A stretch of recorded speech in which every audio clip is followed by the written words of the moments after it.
जय Hind. Continental drift theory के बारे में बातचीत हमने इससे पिछले सेशन में खत्म कर दी थी। आज के सेशन में हम पढ़ेंगे पोस्ट ड्रिफ्ट स्टडीज के बारे में। देखो शुरू करते हैं।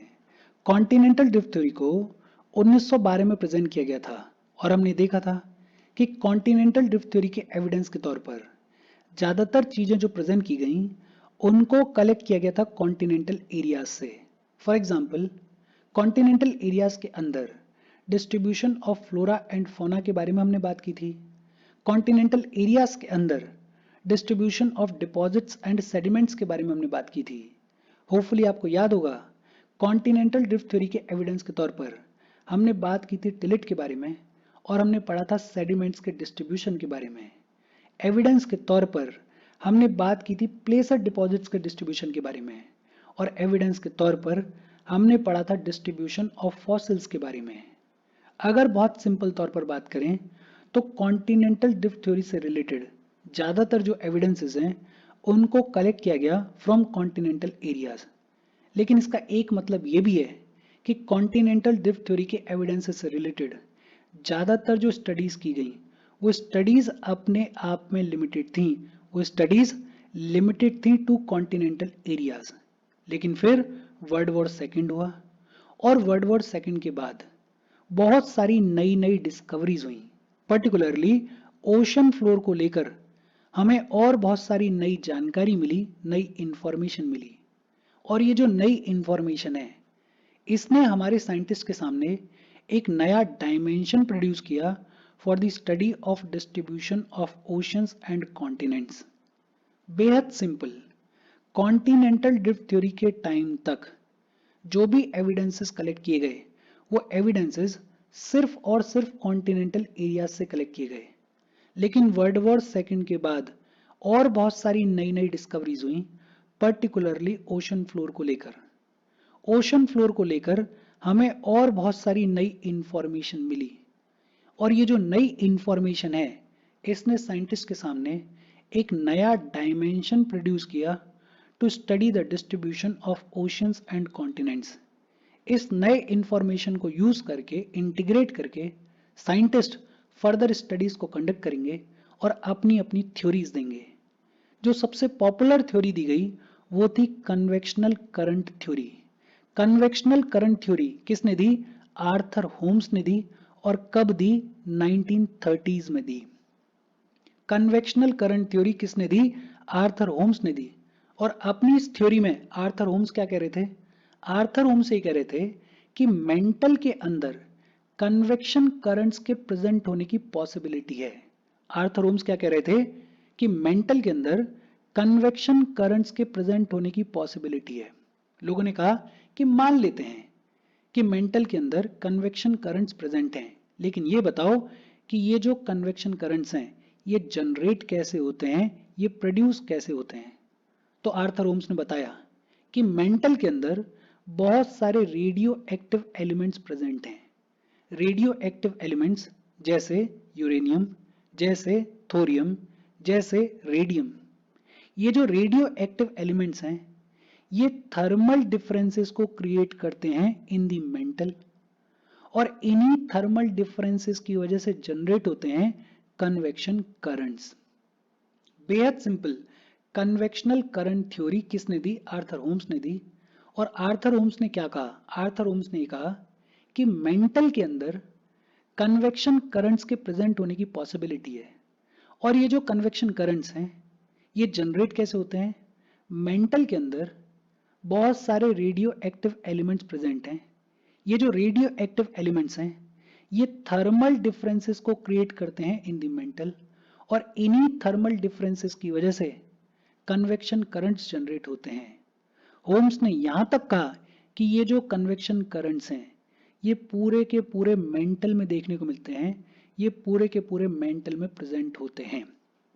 बहुत सिंपल तौर पे आर्थर होम्स ने बातचीत की कन्वेक्शनल करंट थ्योरी के बारे में। अगर एक बार फिर से अपनी लैंग्वेज में समझें तो कन्वेक्शनल करंट थ्योरी किसने दी? ये थ्योरी दी आर्थर होम्स ने। और आर्थर होम्स क्या कह रहे थे? मोटा मोटा अगर बात करें तो आर्थर होम्स ये कह रहे थे कि ये जो हमारी मेंटल है ये मेंटल लार्जली सॉलिड स्टेट में एग्जिस्ट करती है। ये मेंटल लार्जली सॉलिड स्टेट में एग्जिस्ट करती है, लेकिन इन पार्ट्स, इन सर्टेन पोर्शंस, ये जो मेंटल है ये मेंटल मॉल्टन स्टेट में एग्जिस्ट करती है। आर्थर होम्स क्या कह रहे थे कि मेंटल लार्जली सॉलिड स्टेट में एग्जिस्ट करती है, लेकिन इन पार्ट्स, इन पोर्शंस, ये जो मेंटल है ये मेंटल मॉल्टन स्टेट में एग्जिस्ट करती है। और यही जो मॉल्टन मैग्मा है, यही मॉल्टन मैग्मा सर्कुलेट करता है, यही मॉल्टन मैग्मा घूमता है। और ये जो मॉल्टन मैग्मा सर्कुलेट कर रहा है, इसी को आर्थर होम्स ने क्या बुलाया? कन्वेक्शन करंट बुलाया। क्या बुलाया? कन्वेक्शन करंट बुलाया। और जब आर्थर होम्स से पूछा गया कि ये कन्वेक्शन करंट जनरेट कैसे होता है, तो आर्थर होम्स ने बताया कि मेंटल के अंदर बहुत सारे रेडियो एक्टिव एलिमेंट्स प्रेजेंट हैं। ये जो रेडियो एक्टिव एलिमेंट्स हैं ये थर्मल डिफरेंसेस को क्रिएट करते हैं इन दी मेंटल, और यही थर्मल डिफरेंस जनरेट करता है इन कन्वेक्शन करंट्स को। ये जो बातचीत है, अगर इसको डायग्राम के फॉर्म में समझें तो मान लेते हैं कि ये हमारी अर्थ है, ये हमारी अर्थ है, और ये हमारी अर्थ का कोर है, ये हमारे अर्थ के इंटीरियर में कोर है। और ये जो पूरा एरिया है इसको हम मान लेते हैं मेंटल। अब आर्थर होम्स क्या कह रहे हैं? आर्थर होम्स कह रहे हैं कि ये जो मेंटल है ये लार्जली सॉलिड स्टेट में एग्जिस्ट करती है, लेकिन इन पार्ट्स, इन पोर्शंस, ये जो मेंटल है ये मेंटल मॉल्टन स्टेट में देखने को मिलती है। और यही जो मॉल्टन मैग्मा है ये सर्कुलेट करता है, और ये जो मॉल्टन मैग्मा सर्कुलेट कर रहा है इसी को आर्थर होम्स क्या बुला रहे हैं? इसी को आर्थर होम्स कन्वेक्शन करंट बुला रहे हैं। और ये जो कन्वेक्शन करंट है ये बेसिकली मूव किस तरीके से करता है? मान लेते हैं कि ये है मॉल्टन मैग्मा। ये जो मॉल्टन मैग्मा होता है ये क्रस्ट की तरफ, ऊपर की तरफ राइज करने की शुरुआत करता है। क्रस्ट से जस्ट नीचे ये जो मॉल्टन मैग्मा है ये डाइवर्ट हो जाता है और अपोजिट डायरेक्शन में चला जाता है। फिर थोड़ा आगे जाने के बाद ये जो मॉल्टन मैग्मा है ये नीचे जाता है और वापस से इस डायरेक्शन में चला जाता है, और दोनों तरफ एग्जैक्टली यही सिनेरियो चल रहा है। ये जो मॉल्टन मैग्मा का स्ट्रक्चर क्रिएट हुआ, इसी स्ट्रक्चर को आर्थर होम्स क्या बुला रहे हैं? इसी स्ट्रक्चर को आर्थर होम्स कन्वेक्शन करंट बुला रहे हैं। अगर और सिंपल तौर पे बात करें तो मान लेते हैं कि ये जो लाइन है इस लाइन से नीचे कोर एग्जिस्ट करता है, और ये जो ऊपर वाली लाइन है इस ऊपर वाली लाइन से ऊपर क्रस्ट एग्जिस्ट करता है, और ये बीच में हमारी मेंटल है। आर्थर होम्स क्या कह रहे हैं कि ये जो मेंटल है ये लार्जली सॉलिड स्टेट में एग्जिस्ट करती है, लेकिन इन पार्ट्स, इन पोर्शंस, ये जो मेंटल है ये मॉल्टन स्टेट में भी देखने को मिलती है। और ये जो मॉल्टन मैग्मा है ये सर्कुलेट करता है, और यही जो मॉल्टन मैग्मा का सर्कुलेशन है इसी को आर्थर होम्स क्या बुला रहे हैं? इसी को आर्थर होम्स कन्वेक्शन करंट बुला रहे हैं। और ये जो मॉल्टन मैग्मा है ये सर्कुलेट कैसे करता है? ये देखो, ये जो मॉल्टन मैग्मा है ये ऊपर की तरफ राइज करता है। क्रस्ट के जस्ट नीचे पहुंचते ही ये जो मॉल्टन मैग्मा है ये अपोजिट डायरेक्शन में मूव कर जाता है। फिर थोड़ा आगे जाने के बाद ये वापस से नीचे आता है और वापस से इस डायरेक्शन में चला जाता है। ऐसा ही होता है दूसरी वाली डायरेक्शन में कि जो मॉल्टन मैग्मा है ये वापस से इस तरीके से चला जाता है।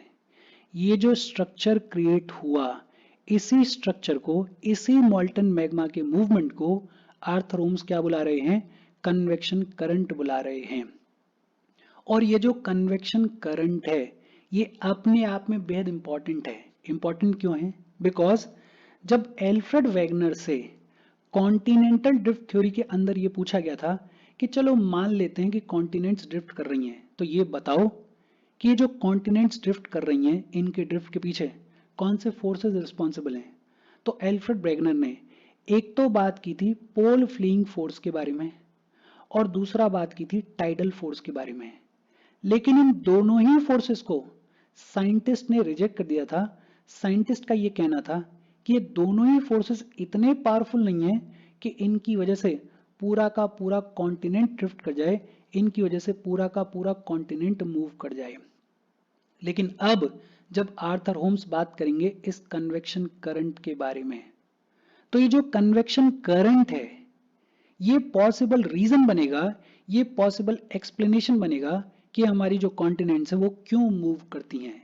एग्जैक्टली किस तरीके से ये जो कन्वेक्शन करंट है ये फंक्शन करता है, उसके बारे में आगे चलते हुए सी फ्लोर स्प्रेडिंग में हम बातचीत करेंगे। लेकिन हाँ, फिलहाल के लिए आपको ये समझ में आना चाहिए कि ये जो कन्वेक्शनल करंट थ्योरी है ये थ्योरी क्या कहती है, और ये जो थ्योरी है ये पॉसिबल एक्सप्लेनेशन बनेगी for the force which is responsible for the movement of the continents.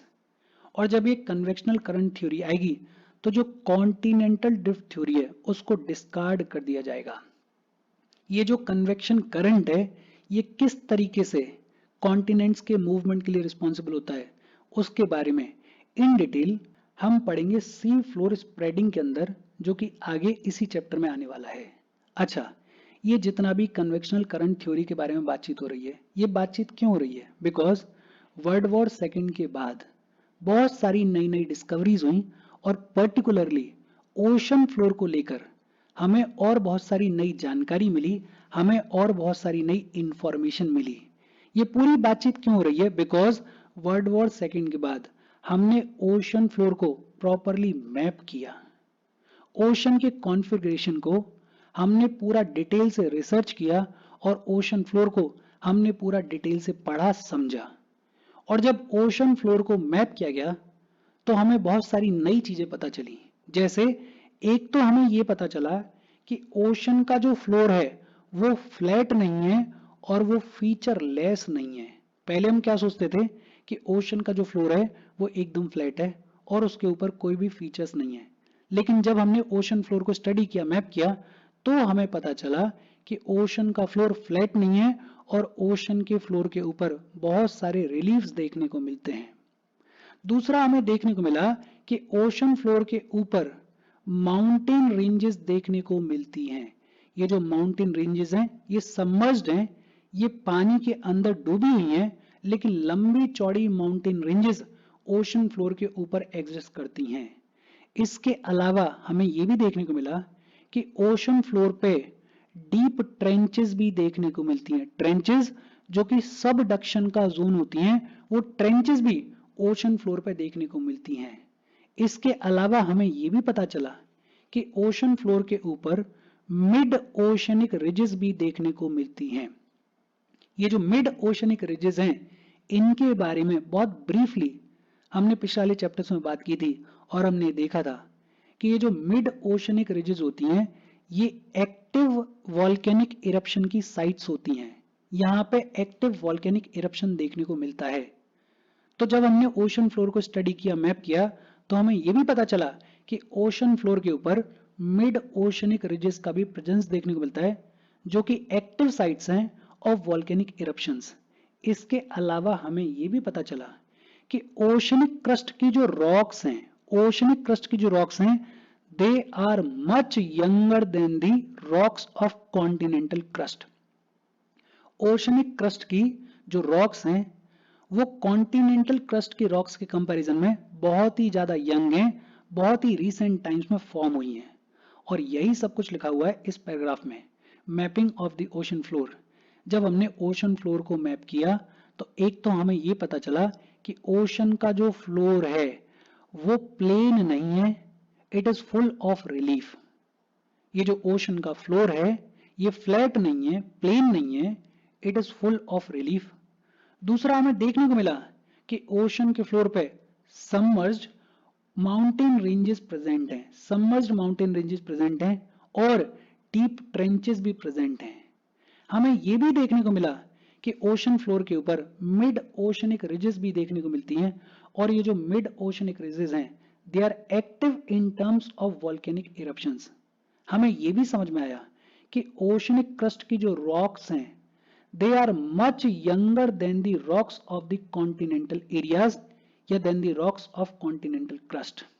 In fact, ये जो ओशनिक रिज है, इस ओशनिक रिज के इर्द गिर्द ईदर साइड में जो रॉक्स देखने को मिलती हैं उन रॉक्स में रिमार्केबल सिमिलैरिटी देखने को मिलती है। देखो, ये जो रिमार्केबल सिमिलैरिटी है ये बेहतर तरीके से समझ में आएगी जब हम ओशनोग्राफी के बारे में पढ़ेंगे, लेकिन अगर बेसिक तौर पर बात करें तो मान लेते हैं ये है कोई मिड ओशनिक रिज, ये है कोई मिड ओशनिक रिज, या इसको थोड़ा सा अच्छा सा ड्रॉ करते हैं। मान लेते हैं कि ये है ओशन की प्लेट, ये है ओशन की प्लेट, और ये है मिड ओशनिक रिज। अब ये जो मिड ओशनिक रिज है, इसमें से वॉल्केनिक इरप्शन देखने को मिल रहा है, इसमें से वॉल्केनिक इरप्शन देखने को मिल रहा है। अब ये जो वॉल्केनिक इरप्शन है, एक बार वॉल्केनिक इरप्शन हुआ और यहाँ पे मान लेते हैं रॉक्स जमा हो गई, कोई दिक्कत नहीं है।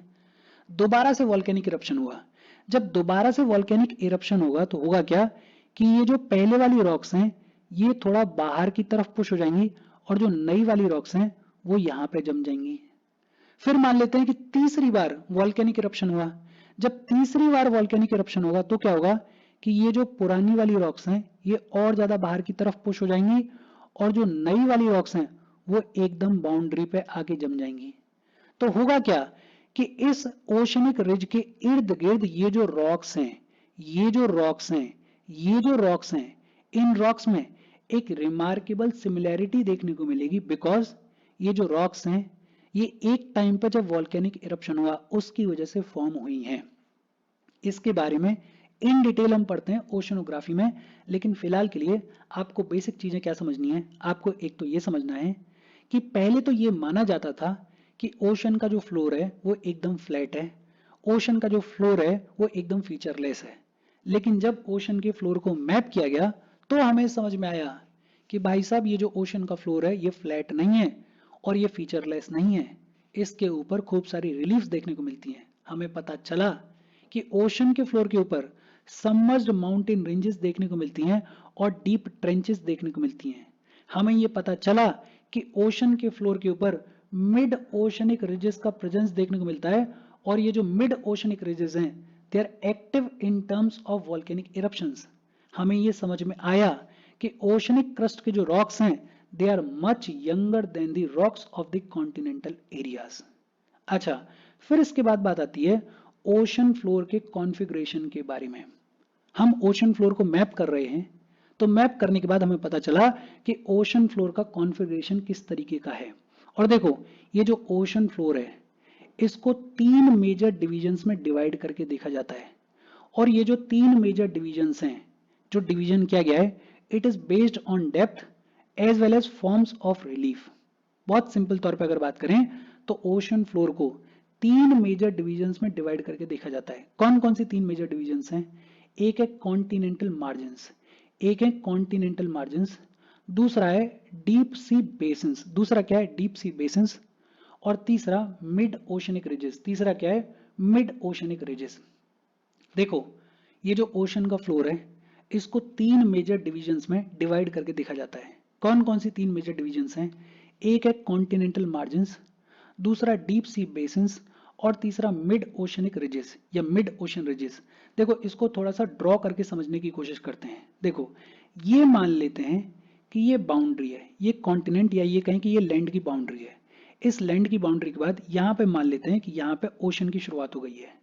अब ये जो ओशन के फ्लोर का कॉन्फ़िगरेशन है वो किस तरीके से है कि यहां से ओशन के फ्लोर की शुरुआत हुई, और ये जो ओशन का फ्लोर है ये कुछ इस तरीके से जा रहा है, फिर कुछ इस तरीके से जा रहा है, फिर कुछ इस तरीके से। मेरी ड्राइंग बहुत अच्छी नहीं है लेकिन हाँ कुछ इस तरीके से जाएगा, और फिर यहाँ पे कुछ एक गड्ढा सा देखने को मिलेगा, और फिर वापस से आगे चीजें चलेंगी। ये मोटा मोटा ओशन का फ्लोर है। अब इस ओशन के फ्लोर में चीजें कैसे डिवाइड की गई हैं?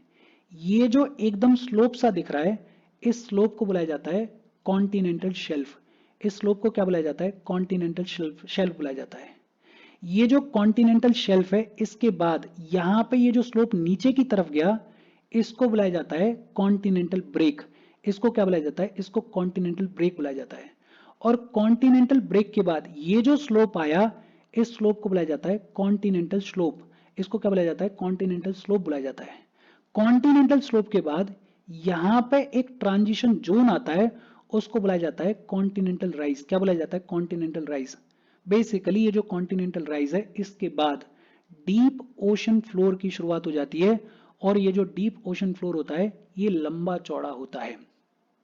ये जितना भी कॉन्टिनेंटल राइज तक का हिस्सा है इस पूरे हिस्से को कॉन्टिनेंटल मार्जिन बुलाया जाता है। क्या बुलाया जाता है? कॉन्टिनेंटल मार्जिन बुलाया जाता है।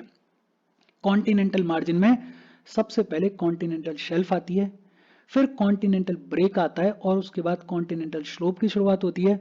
फिर कॉन्टिनेंटल स्लोप के बाद कॉन्टिनेंटल राइज आती है। ये जो कॉन्टिनेंटल राइज होती है ये एक तरीके से ट्रांजिशनल जोन है और इसके बाद डीप ओशन फ्लोर की शुरुआत हो जाती है।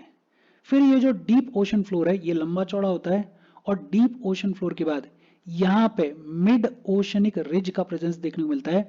मिड ओशन रिज का प्रेजेंस देखने को मिलता है और मिड ओशन रिज के बाद यहाँ पे एक डीप ट्रेंच देखने को मिलती है। एक डीप ट्रेंच देखने को मिलती है। ये मोटा मोटा कॉन्फ़िगरेशन है ओशन के फ्लोर का और यही सारी चीज इस डायग्राम में दिखाई गई है। अब देखो कॉन्टिनेंटल मार्जिन्स की अगर बात करें तो कॉन्टिनेंटल मार्जिन्स होती क्या है? Basically these are the transition zone between continental shore and deep sea basins. हमने अभी बात की ना कि ये है कॉन्टिनेंटल शोर और ये है डीप सी बेसिन या डीप सी फ्लोर। इस फ्लोर और कॉन्टिनेंटल शोर के बीच में ये जो एग्जिस्ट कर रहा है इसी को क्या बुलाया जाता है? इसी को बुलाया जाता है कॉन्टिनेंटल मार्जिन। तो कॉन्टिनेंटल मार्जिन ट्रांजिशन है between continental shore and deep C basin. ये जो कॉन्टिनेंटल मार्जिन होती है इसमें कॉन्टिनेंटल शेल्फ को इंक्लूड किया जाता है, कॉन्टिनेंटल स्लोप को इंक्लूड किया जाता है, कॉन्टिनेंटल राइज को इंक्लूड किया जाता है और ट्रेंचेस को भी इंक्लूड किया जाता है। अभी हमने देख लिया है। और ये जो कॉन्टिनेंटल मार्जिन है इसमें सबसे इंपॉर्टेंट चीज है ये ट्रेंचेस, बिकॉज ये जो ट्रेंचेस हैं ये होती हैं सबडक्शन का जोन। ये जो ट्रेंचेस होती हैं ये वो एरियाज होते हैं जहां पे कॉन्टिनेंटल प्लेट जो है सबडक्ट करती है और मेंटल में जाके धंस जाती है।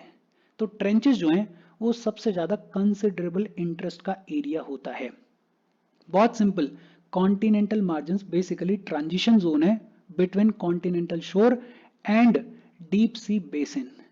और ये जो कॉन्टिनेंटल मार्जिन्स हैं इनमें कॉन्टिनेंटल शेल्फ को इंक्लूड किया जाता है, कॉन्टिनेंटल स्लोप को इंक्लूड किया जाता है, कॉन्टिनेंटल राइज को इंक्लूड किया जाता है और डीप ओशनिक ट्रेंचेस को भी इंक्लूड किया जाता है। फिर दूसरा डिवीजन है एबिसाइल प्लेन। एबिसाइल प्लेन या इसको डीप सी बेसिन या डीप सी फ्लोर भी बुलाया जाता है। ये जो एबिसाइल प्लेन होता है ये लंबा चौड़ा एक्सटेंसिव प्लेन होता है और ये जो एबिसाइल प्लेन होता है ये कॉन्टिनेंटल मार्जिन और मिड ओशनिक रिज के बीच में लाई करता है। अभी हमने देखा ना कि ये रही कॉन्टिनेंटल मार्जिन और ये रही मिड ओशनिक रिज, इसके बीच में डीप ओशन फ्लोर लाई करता है या एबिसाइल प्लेन लाई करता है। तो बहुत सिंपल, ये एक एक्सटेंसिव प्लेन होता है जो कि कॉन्टिनेंटल मार्जिन और मिड ओशनिक रिज के बीच में लाई करता है। ये जो एबिसाइल प्लेन होता है, these are the areas where the continental sediments that move beyond the margins get deposited। अगर कोई सेडिमेंट इस कॉन्टिनेंटल मार्जिन के बियॉन्ड जा रहा है तो वो कहाँ पे डिपॉजिट होता है? वो डिपॉजिट होता है इस फ्लोर के ऊपर, इस एबिसाइल प्लेन के ऊपर। तो एबिसाइल प्लेन से रिलेटेड दो चीजें, एक्सटेंसिव लंबा चौड़ा प्लेन होता है, कॉन्टिनेंटल मार्जिन और मिड ओशनिक रिज के बीच में लाई करता है। और अगर कोई सेडिमेंट कॉन्टिनेंट मार्जिन से बियॉन्ड चला जाए तो वो इस एबिसाइल प्लेन पे जाके डिपॉजिट हो जाता है। फिर तीसरा डिवीजन है मिड ओशनिक रिजेस। ये जो मिड ओशनिक रिजेस होती हैं ये फॉर्म करती हैं interconnected chain of mountain system को। पानी के अंदर जो interconnected chain of mountain system देखने को मिलती है वो फॉर्म होती है इन मिड ओशनिक रिजेस की वजह से। Longest mountain chain on the surface of the earth in mid oceanic ridges पे देखने को मिलती है। हालांकि ये जो माउंटेन चेन होती है ये पानी के अंदर सबमर्ज होती है, लेकिन हाँ it is the longest mountain chain on the surface of the earth. और मिड ओशनिक रिजेस के कैरेक्टरिस्टिक्स क्या हैं? They are characterised by central rift system. एक सेंट्रल रिफ्ट सिस्टम देखने को मिलता है जिसे एक्शियल रिफ्ट सिस्टम भी बुलाया जाता है। अभी जब हम बात कर रहे थे बेसिक तौर पे इस डायग्राम में हमने देखा था कि ये जो मिड ओशनिक रिज है इस रिज में यहां से वॉल्केनो बाहर आता है, वॉल्केनिक इरप्शन देखने को मिलता है। जहां से वॉल्केनिक इरप्शन बाहर निकल रहा है उसको बुलाया जाता है सेंट्रल रिफ्ट सिस्टम। तो एक तो सेंट्रल रिफ्ट सिस्टम देखने को मिलता है एट द क्रेस्ट, इसके अलावा एक फ्रैक्शनेटेड प्लेट्यू देखने को मिलता है और एक फ्लैंक जोन देखने को मिलता है। देखो ये फ्रैक्शनेटेड प्लेट्यू क्या होता है और फ्लैंक जोन क्या होता है, कंफ्यूज होने की जरूरत नहीं है। देखो होता क्या है, मान लेते हैं कि ये है आपकी मिड ओशनिक रिज, यहां से खूब सारा वॉल्केनो बाहर आ रहा है, यहां से खूब सारा वॉल्केनो बाहर आ रहा है। तो इसको तो हम क्या बुला देंगे, इसको हम बुला देंगे सेंट्रल रिफ्ट सिस्टम, या फिर इसको एक्सियल रिफ्ट सिस्टम भी बुलाया जाता है। ये सेंट्रल रिफ्ट सिस्टम है। अब ये जो वॉल्केनो बाहर निकल के आ रहा है, ये यहीं पे तो डिपॉजिटेड होगा नहीं, थोड़ा बहुत इधर उधर फैलेगा। जब ये थोड़ा बहुत इधर उधर फैलेगा तो एक प्लेट्यू की फॉर्म में शेप क्रिएट होगी, उसको बोल देते हैं फ्रैक्शनेटेड प्लेट्यू। और फिर एक फ्लैंक जोन होता है। फ्लैंक जोन क्या होता है, बेसिकली एक तरीके से ट्रांजिशन जोन। फ्लैंक जोन के बाद इधर डीप सी ओशन की शुरुआत हो जाएगी। ये देखो, ये मान लेते हैं कि यहां से खूब सारा इरप्शन बाहर निकल रहा है वॉल्केनो का। अब यहाँ पे ये जो डिपोजिशन हो रहा है, ये जो डिपोजिशन आप देख रहे हो, ये जो डिपोजिशन आप देख रहे हो, यहाँ पे कुछ एक प्लेट्यू की फॉर्म में शेप फॉर्म होगी और फिर एक फ्लैंक जोन क्रिएट होगा। इस फ्लैंक जोन के बियॉन्ड एग्जिस्ट करता है आपका डीप ओशन फ्लोर, और इधर देखोगे तो इधर ट्रेंच एग्जिस्ट करती है। तो बहुत ज्यादा कंफ्यूज होने की जरूरत नहीं है। बेसिकली जब सेंट्रल रिफ्ट सिस्टम के थ्रू वॉल्केनिक इरप्शन देखने को मिलता है, तो उस वॉल्केनिक इरप्शन की वजह से एक प्लेट्यू की शेप जैसी चीज फॉर्म होती है और एक फ्लैंक जोन फॉर्म होता है। आपको ये समझ में आ गया है कि ये जो मिड ओशनिक रिजेस हैं, ये बेसिकली वो एरियाज हैं which are active in terms of volcanic eruptions. और क्योंकि वॉल्केनिक इरप्शंस यहाँ पे देखने को मिलते हैं, तो इन मिड ओशनिक रिजेस पे interconnected chain of mountain system form होती है। Longest mountain chain on the surface of earth इन्हीं मिड ओशनिक रिजेस पे देखने को मिलती है। हालांकि ये जो माउंटेन चेन होती है, ये पानी के अंदर सबमर्ज्ड होती है। और इसके साथ आज की हमारी बातचीत खत्म हो गई। देखो, इजी सेशन है, लेकिन हाँ, चीजें आपको समझ में आनी चाहिए। अगर कोई डाउट हो तो कमेंट करके पूछ लेना। जाने से पहले वीडियो पर लाइक के बटन को दबा दो। लाइक दबाना जरूरी है, बिकॉज यूट्यूब ऐसे ही फंक्शन करता है। जब आप वीडियो पर लाइक के बटन को दबाते हो तो यूट्यूब वीडियो को कंसिडर करता है और थोड़ा सा पुश कर देता है। तो लाइक का बटन दबा दो, शेयर कर दो अपने सोशल मीडिया हैंडल्स पर, व्हाट्सएप वगैरह पे अपने फ्रेंड्स को। जो भी लोग इसमें इंटरेस्टेड हैं, इससे रिलेटेड पढ़ाई कर रहे हैं, उनको शेयर कर दो। अगर चैनल को सब्सक्राइब नहीं किया है तो फॉर श्योर चैनल को सब्सक्राइब कर लो। और अगर आप केपेबल हो, हेल्प करना चाहते हो, तो आप हमें हेल्प कर सकते हो by clicking on the join button, या फिर आप कंट्रीब्यूट कर सकते हो क्यूआर कोड को स्कैन करके। Thank you very much.